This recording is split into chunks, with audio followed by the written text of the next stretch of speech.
ద్రోహం, ఇంతకంటే ద్రోహం ఇంకెవడు చేయలేడు. క్రిస్టియన్స్ ముస్లిమ్స్ కూడా చేయలే, నాస్తికులు హేతువాదులు కూడా చేయలే.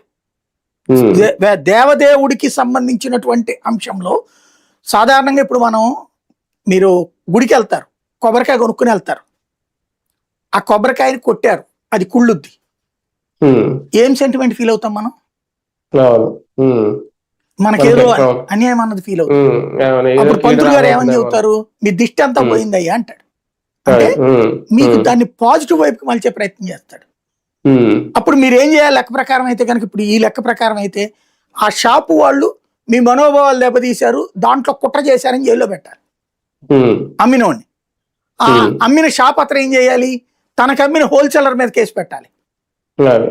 ఆ హోల్సేలర్ ఏం చేయాలి, రైతు మీద కేసు పెట్టాలి, రైతు ప్రకృతి మీద కేసు పెట్టాలి. ఇంతే కదా వ్యవహారం.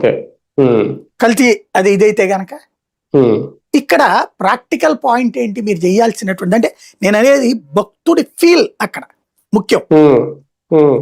ఏ భక్తుడు మన ఇంట్లో గవక్కన ప్రసాదం లేదని పడిందంటే తీసి పక్కన పడేస్తాడు బేసిక్ గా.